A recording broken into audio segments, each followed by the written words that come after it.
Continuando con los sistemas de coordinación y regulación, en el día de hoy, la lección de hoy, vamos a hablar del sistema endocrino humano. El sistema endocrino es un sistema de coordinación junto con el sistema nervioso central, sistema nervioso periférico, pero es un sistema de coordinación lento, que es capaz de responder ante determinados estímulos, tanto los externos como los internos, y que va a estar formado por una serie de glándulas, que es el principal motivo de estudio de esta lección, las glándulas y las hormonas que producen. Dentro de estas glándulas nosotros vamos a estudiar inicialmente el sistema hipotálamo-hipófisis. Veis que está situado fundamentalmente a nivel del sistema nervioso central, incluido la glándula pineal. Después vamos a estudiar la glándula tiroides, la glándula paratiroides, que está incluida dentro del mismo tiroides, y el timo, aunque es una glándula atrófica en adultos, que están situados a nivel cervical, que serán los que estudiaremos posteriormente. Después hablaremos de las glándulas suprarrenales situadas en los polos superiores de ambos riñones y del páncreas, que está situado justo en la parte posterior del abdomen, y de las hormonas que va a producir. Y finalizaremos la lección estudiando las gónadas, tanto las gónadas masculinas como las gónadas femeninas, estudiando los ovarios y los testículos y las hormonas que producen. Por tanto, el orden de explicación es primera sistema hipotálamo-hipófisis, después tiroides y paratiroides, posteriormente las glándulas suprarrenales, el páncreas y los ovarios y los testículos. Del hipotálamo ya hemos dicho y ya lo hemos descrito cuando hemos hablado del sistema nervioso central, en concreto del tálamo, de lo que rodea el tercer ventrículo, y es el gran regulador endocrino del organismo del hombre. Es el vínculo que mantiene unido, que relaciona el sistema nervioso y el sistema endocrino. Y recordáis su localización anatómica. Recordáis que este era el córtex cerebral, el telencéfalo. Aquí teníamos el cuerpo calloso y aquí abajo teníamos el tercer ventrículo, y rodeando al tercer ventrículo estaba el tálamo. Bueno, pues en la parte inferior del tálamo, en el suelo del diencéfalo, es donde nos íbamos a encontrar el hipotálamo, que va a recibir la información del corte, del sistema límbico, de los diferentes órganos, y que se va a encargar de producir factores. Los factores son sustancias hormonales que se encargan del control de la secreción de las hormonas que produce la adenohipófisis. Es decir, que el hipotálamo, fundamentalmente, la función que va a tener es controlar las hormonas que se producen en la hipófisis.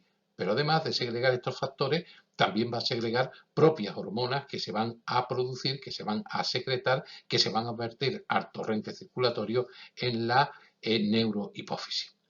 ¿Cuáles son esos factores hipotalámicos que se producen, que van a encargarse de controlar a la adenohipófisis? Pues hay dos tipos fundamentalmente: los factores de liberación, que se denominan releasing factor, que son una serie de sustancias que produce el hipotálamo encargados de favorecer la liberación hormonal, favorecen su síntesis y la liberación de las hormonas por parte de la adenohipófisis. Y después tenemos los factores inhibidores, los inhibitory releasing factor, que están encargados de justamente del efecto antagónico a los factores de liberación. Van a contrarrestar la producción y la secreción hormonal.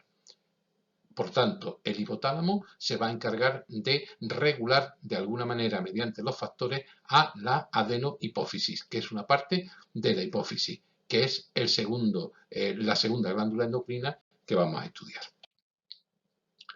La hipófisis es una glándula endocrina que está situada, si os acordáis, anatómicamente en la silla turca del efenoide para darle protección.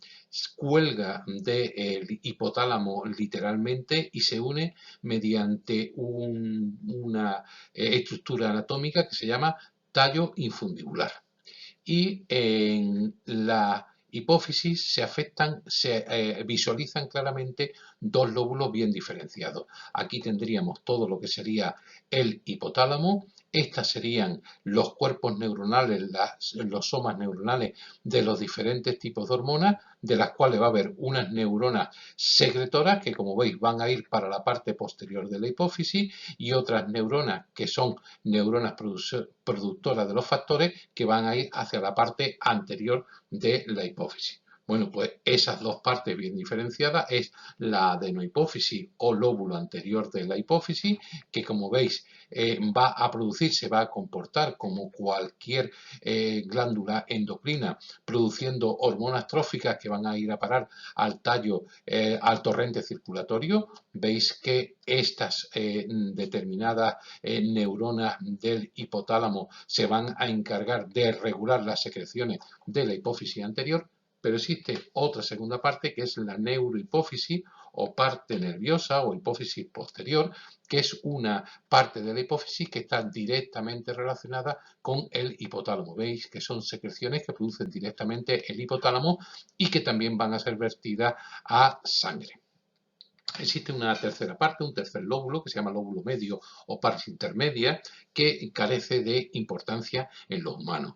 Así que podemos decir sin dudas a equivocarnos de que la glándula hipófisis, unida al hipotálamo mediante el tallo infundibular, tiene dos lóbulos perfectamente diferenciados: la adenohipófisis o lóbulo anterior, la neurohipófisis o lóbulo posterior. ¿Cuáles son las secreciones de cada una de estas partes de la hipófisis? Bueno, pues la adenohipófisis, como ya he adelantado, es de naturaleza glandular, va a tener excreción sanguínea de hormonas tróficas y va a estar controlado por los factores inhibidores y activadores que van a segregar el hipotálamo. Y dentro de estas hormonas, las más representativas son las que tenéis aquí puestas y que están autorizadas a utilizar las siglas. No obstante, todas tienen nombre propio. Esta corresponde a la hormona del crecimiento, la HGH, esta corresponde a la prolactina, esta que es la TSH, que es la hormona tiroestimulante, esta que es la ACTH, que es la hormona adrenocorticotropa, esta que es la FSH, que es la hormona folículo estimulante, y la última, la LH, que es la hormona luteinizante. En la siguiente diapositiva veremos qué función tiene cada una de estas hormonas secretadas por la adenohipófisis. La neurohipófisis, como también he adelantado, son prolongaciones neuronales hipotalámicas que van a verter, van a secretar sus hormonas directamente en sangre a este nivel. Y no van a sintetizar directamente hormonas la parte posterior de la hipófisis. Las hormonas que se vierten en la neurohipófisis y que provienen del hipotálamo son fundamentalmente la hormona antidiurética y la oxitocina. Insisto, ahora vamos a ver de qué se encarga cada una de ellas. Aquí tenemos un esquema muy interesante donde tenemos en la parte derecha un esquema que nos recuerda cómo se produce la regulación de la secreción hormonal. Hemos dicho que el hipotálamo produce los factores que son activadores de la hipófisis para que produzca las hormonas tróficas. Las hormonas tróficas estimulan la producción o la secreción del tiroides en la tiroxina, de la gónada de las hormonas sexuales y de la corteza suprarrenal de los corticoides, por ejemplo. Y estas tres hormonas van a tener un mecanismo de control de feedback negativo que es de doble control. Por un lado, va a producir un feedback negativo sobre la misma hipófisis, haciendo que se secreten menos hormonas tróficas, pero es que además la tiroxina, las hormonas sexuales y los corticoides van a ejercer también un feedback negativo sobre el hipotálamo, que bien o deja de producir los factores activadores o bien empieza a producir los factores inhibidores que hacen que la hipófisis disminuya la síntesis de hormonas tróficas y que por lo tanto se disminuya la cantidad de síntesis de tiroxina, de las hormonas sexuales y de los corticoides, hasta que estos niveles son tan bajos que los feedback desaparecen y nuevamente volvemos a activar el sistema. Ese es el sistema de control que ya explicamos ayer sobre el control hormonal. ¿Cuáles son las secreciones más importantes que hemos dicho? Bueno, pues nos vamos a encontrar con neuronas secretoras en el hipotálamo que van directamente hacia la hipófisis posterior, y esta hipófisis posterior pues va a producir fundamentalmente la oxitocina, que va a actuar sobre el útero estimulando la contracción y la liberación de prolactina sobre las glándulas mamarias, y estimulan la producción de leche y la contracción del útero fundamentalmente en el parto. Pero también hemos dicho que va a liberar una serie de factores que actúan en el lóbulo anterior de la hipófisis, estimulando la liberación o inhibiendo esa liberación de hormonas, como por ejemplo la hormona luteinizante, que actúa sobre los ovarios y es la que produce la ovulación; la prolactina, que es una hormona que actúa sobre las mamas, estimulando la producción de leche; o la hormona FSH, la folículo estimulante, que actúa sobre los ovarios, estimulando el desarrollo de los folículos y la secreción de estrógenos. Todas estas funciones que producen las hormonas tróficas de la adenohipófisis o las secreciones de la hipófisis posterior las vamos a ver resumidas en el siguiente esquema. En este esquema tenemos en el número 1 lo que serían los somas de las células secretoras hipotalámicas, en el número 2 la adenohipófisis, en el número 3 la neurohipófisis, que producen pues hormonas como la hormona del crecimiento, que va a ir directamente a actuar sobre los huesos regulando el crecimiento del humano; la hormona ACTH, la adenocorticotropa, que son hormonas que van a ir sobre la corteza suprarrenal y son las hormonas del estrés que nos van a mantener alertas; la hormona tiroestimulante, la TSH, que actúa sobre el tiroides, favoreciendo la secreción de hormonas tiroideas; las hormonas sexuales, la FSH y la LH, que actúan sobre testículos y sobre ovarios; la hormona estimulante de los melanocitos, que va a estimular la protección de la piel ante el sol; la hormona prolactina y la oxitocina, que van a actuar sobre las glándulas mamarias favoreciendo la expulsión de la leche; la oxitocina, que fundamentalmente que actúa es a nivel del útero para producir las contracciones uterinas; y en último lugar tenemos la hormona antidiurética, que lo que hace es disminuir la diuresis, disminuir la cantidad de orina que se produce. Todas estas son las hormonas tróficas que se producen a nivel tanto hipotalámico como hipofisario, en la adenohipófisis y en la neurohipófisis. Otras glándulas y secreciones hormonales del sistema endocrino humano, pues ya hemos hablado del tiroides.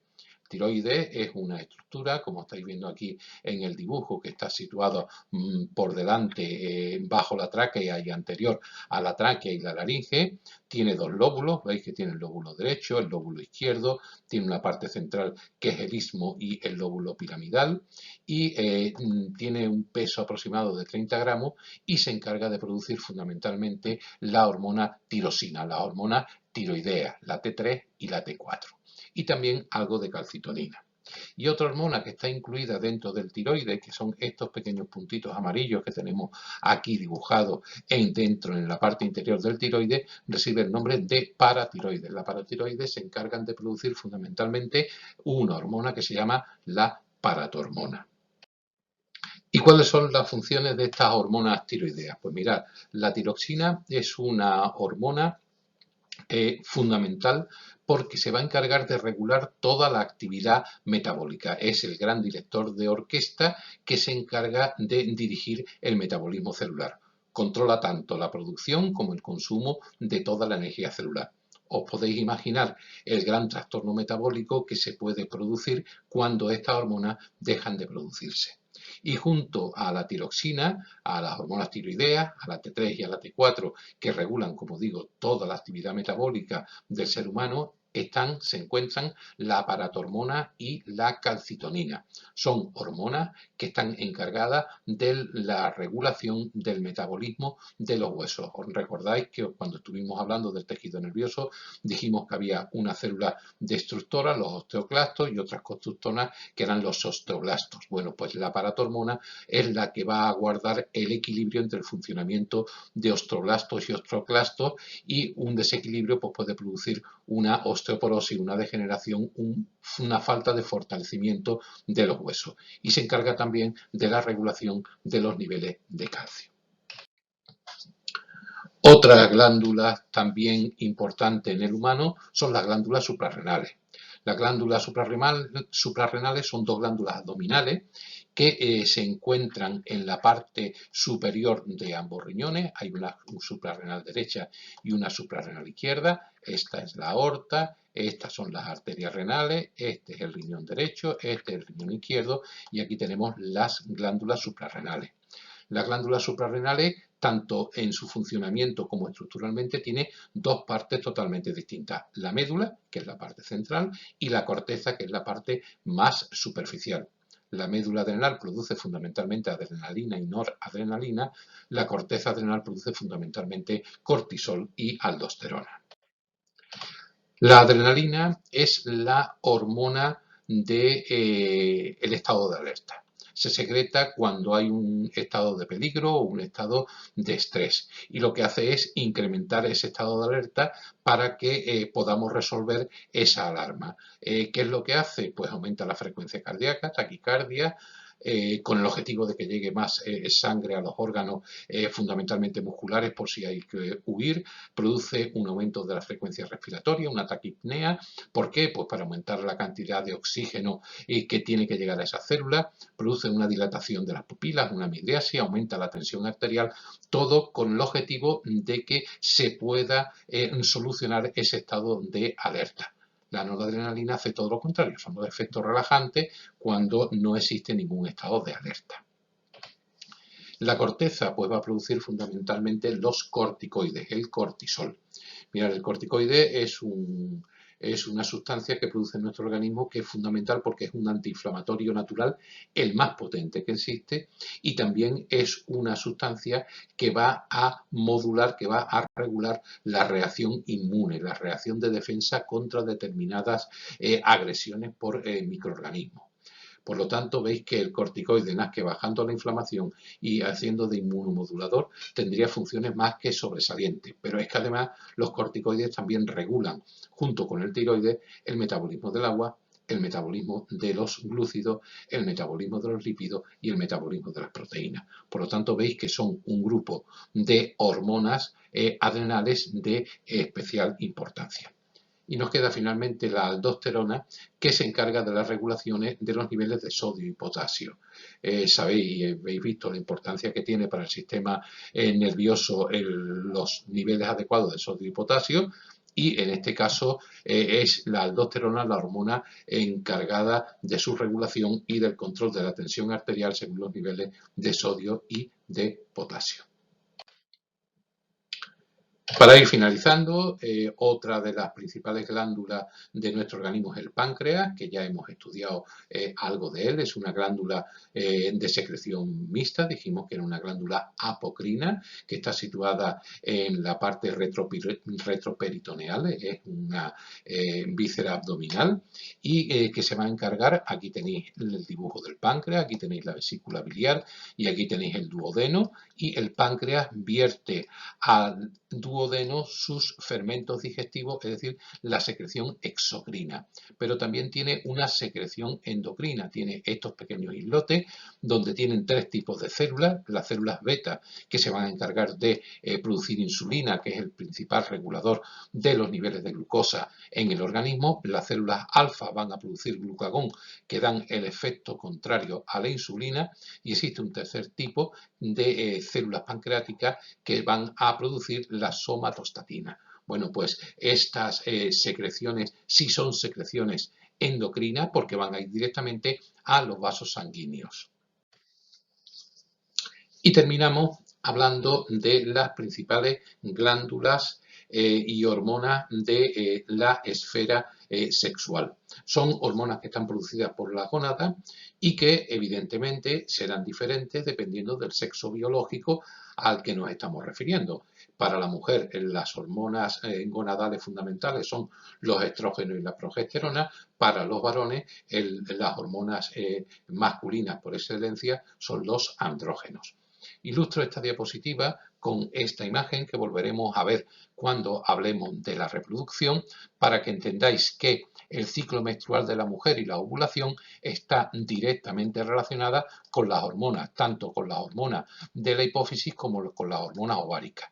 Os oriento un poco. Aquí tenéis el día 0, que es el día primero sin menstruación. Aquí tenemos el día 14, que es donde se va a producir la ovulación, y aquí tenemos el día 28 del ciclo menstrual de una mujer, que es donde aparece nuevamente la siguiente menstruación. Bueno, pues todo esto, este es el ciclo uterino y los niveles de la pared del útero que va consiguiendo según el ciclo y la cantidad de vascularización que tiene, pero lo verdaderamente importante es que veáis que el ciclo uterino está directamente relacionado con las hormonas. Así, en la primera parte del ciclo, del día 1 al día 14, están dominadas por los estrógenos hasta que tiene un pico máximo de estrógeno en torno a 13 o 14 días que hace que se produzca la ovulación, que coincide también con un pico importante de la hormona luteinizante que está puesto en azul. Luego veis que los estrógenos y la hormona luteinizante son las responsables de que aparezca el óvulo y de que se tenga la ovulación. La progesterona, prácticamente inexistente en esta primera fase del ciclo, a partir del día 14 empieza a aumentar y si no hay embarazo disminuye, desaparece. Si hay embarazo, a la progesterona se le denomina la hormona protectora del embarazo porque es la que va a protegerlo. Si no hay embarazo, pues va cogiendo y va desapareciendo. Y los estrógenos se mantienen en pequeña medida. Veis que la hormona folículo estimulante también tiene un pico durante la ovulación y que después va cogiendo y va desapareciendo progresivamente. Este gráfico lo que quiero que entendáis es que el ciclo menstrual de la mujer está directamente relacionada con las hormonas, tanto la hipofisaria, luteinizante y folículo estimulante, como las hormonas propiamente ováricas, estrógenos y progesterona. ¿Cuáles son las principales patologías que pueden afectar al sistema endocrino? Hombre, pues sin lugar a dudas la diabetes es el trastorno más frecuente, más abundante que existe en la población humana de tipo endocrinológico. Es un trastorno que se produce por falta de la secreción de insulina pancreática que conduce a tener niveles altos de glucosa en sangre. Esos niveles altos de glucosa en sangre van a ir produciendo múltiples patologías a diferentes niveles orgánicos, tanto a nivel renal como a nivel de la retina. Aquí tenéis un ejemplo de cómo el páncreas, gracias a la secreción de insulina y a la secreción de glucagón, pues va a regular los niveles de glucosa en sangre para que sean los adecuados. Si por cualquier circunstancia existe un nivel alto de glucosa en sangre, se va a producir gran cantidad de insulina y esa cantidad de insulina favorece la entrada de glucosa dentro de las células y favorece también la producción de glucógeno hepático. La glucosa se convierte en glucógeno y al convertirse en glucógeno, ¿qué voy a conseguir? Que disminuyan los niveles de glucosa en sangre. Esta bajada de los niveles de glucosa en sangre hace que se estimule el páncreas y que produzca glucagón, que va a coger y va a hidrolizar el glucógeno formando glucosa que sube la glucosa en sangre y que hace que el páncreas vuelva a producir insulina. Imaginaros la hipótesis de que no hay insulina. Bueno, pues el trastorno que se produce es una hiperglucemia, que es lo que se conoce normalmente como diabetes. Sabéis que hay dos tipos de diabetes, la diabetes juvenil y la diabetes del adulto. La diabetes del adulto es simplemente por cansancio de ese páncreas que deja de producir insulina. La diabetes juvenil, la que se da en los niños, es una diabetes totalmente distinta, es de causa posiblemente inmunológica. Existen otras afecciones del sistema endocrino, como es la obesidad o la caquexia, el exceso o el defecto de peso, generalmente por problemas tiroideas, el hipo o el hipertiroidismo. Mirar esta foto, aunque es muy antigua, aquí lo que están mostrando es el desarrollo en esta tribu del tiroides por falta de la ingesta de yodo. Esta enfermedad se denomina bocio, o alteraciones hipofisarias, como puede ser la condroplasia, ¿veis? O el gigantismo. Son enfermedades que están producidas por alteraciones genéticas de la hipófisis. Otras afecciones del sistema endocrino son, por ejemplo, la aparición de vello en lugares no usuales. El más común es la aparición de vello en la mujer, en la parte de la cara o en el pliegue intermamario, que es debido fundamentalmente a alteraciones en las hormonas sexuales. Ese tipo de patología se denomina hirsutismo. O la galactorrea, que es una alteración generalmente de la hipófisis o de la prolactina, que hace que aparezca una secreción láctea en mujer que no acaba de dar a luz. Y finalmente, pues hay afectaciones de la esfera sexual como el hipogonadismo, la menorrea, la pubertad precoz, que tiene mucha relación con alteraciones de hormonas de la esfera sexual. ¿Qué hábitos, costumbres saludables debemos tener para tener un sistema endocrino en condiciones? Bueno, pues sin lugar a dudas, la dieta adecuada y equilibrada es uno de los puntos fundamentales para que el sistema endocrino funcione de manera adecuada. Además, intentar que la dieta esté exenta de materiales tóxicos, transgénicos, sustancias contaminantes, insecticidas, pesticidas o alguna manipulación genética que pueda producir alteraciones en la producción de las hormonas, fundamentalmente de las proteínas.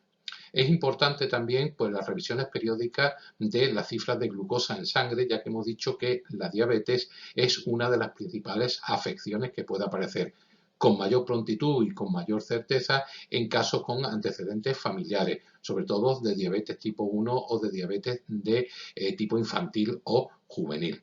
Y por último, la prevención más importante para las enfermedades del sistema endocrino es el diagnóstico precoz de estas enfermedades, darnos cuenta de que existen.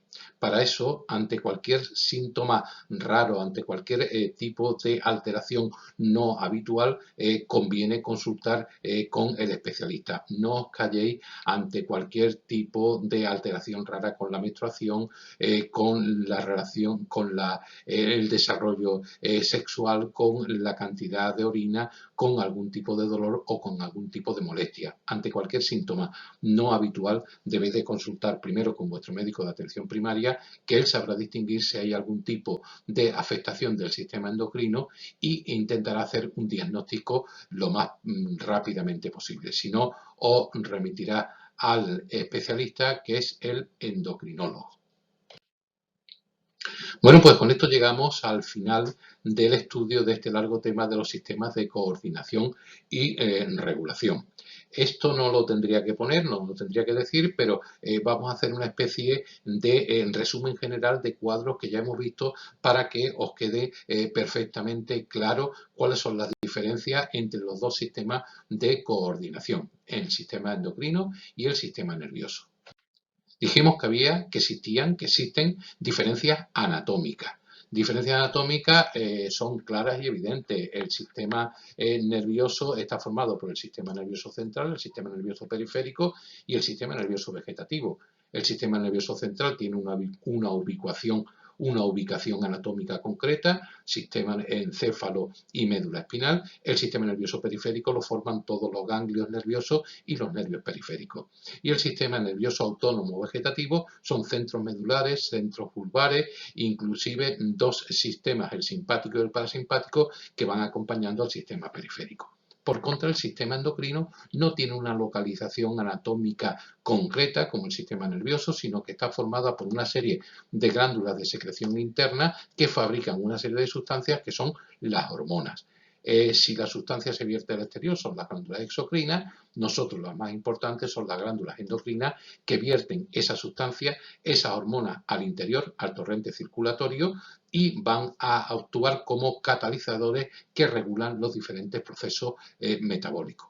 Luego ahí tenéis en un cuadro plasmadas las diferencias anatómicas entre ambos sistemas de coordinación. Estos sistemas de coordinación también tienen un diferente control. El sistema nervioso central tiene un control rápido y se va a vehiculizar a través de los impulsos nerviosos. Es rápido, en cambio el sistema endocrino es un sistema que se vehiculiza a través de la sangre, a través de las hormonas. Quizá en este esquema se vea más claro cómo el control nervioso se hace fundamentalmente a través de las neuronas que producen por ese potencial de acción la transmisión del impulso nervioso hasta que llegaba, si os acordáis, a la sinapsis, donde aparecen los neurotransmisores que o bien se transmiten a otras neuronas y continúan la transmisión del impulso nervioso, o terminan en una placa motora produciendo la contracción, o bien terminan, como hemos visto, en el hipotálamo produciendo la secreción de cualquier tipo de hormona. Por contra, el control endocrino se va a producir fundamentalmente a partir de las células secretoras que existen en las glándulas, se va a vehiculizar las hormonas a través de la sangre de una manera más lenta y esas hormonas fundamentalmente van a ir a coincidir con otras células produciendo un cambio interno, secretando otro tipo de sustancias o inclusive puede producir algún tipo de contracción. Por tanto, el sistema nervioso actúa mediante neurotransmisores y mediante la neurona, el endocrino actúa mediante las hormonas, la velocidad de actuación del sistema nervioso es rápida, el endocrino es lenta, la forma de la actuación del sistema nervioso está centralizada y es directa, el sistema endocrino no es centralizada, es una afectación difusa. La respuesta del nervioso es instantánea y corta y en cambio la respuesta del sistema endocrino es prolongada y larga. Y terminamos con esta diapositiva que ya os la he puesto donde están plasmadas las diferencias funcionales entre el sistema nervioso y el sistema endocrino, que son claras y manifiestas. La naturaleza del impulso en el caso del sistema nervioso es eléctrico, el caso del sistema endocrino es un impulso químico por hormonas, el modo de transmisión es físico nervioso por los potenciales que hemos dicho o químico por los neurotransmisores, en el endocrino el modo de transmisión siempre es químico, la vía de transmisión en el caso nervioso es por los nervios, en el caso endocrino por la sangre, la forma de transmisión en el sistema nervioso es discontinua, pero muy rápida. En cambio, el sistema endocrino tiene una forma de transmisión continua y a una velocidad muy lenta. El impulso nervioso va específicamente a un lugar, a un grupo muscular, a un grupo de células. El sistema endocrino baña a todo el organismo y solamente las células dianas, las células blancos, son las que van a responder.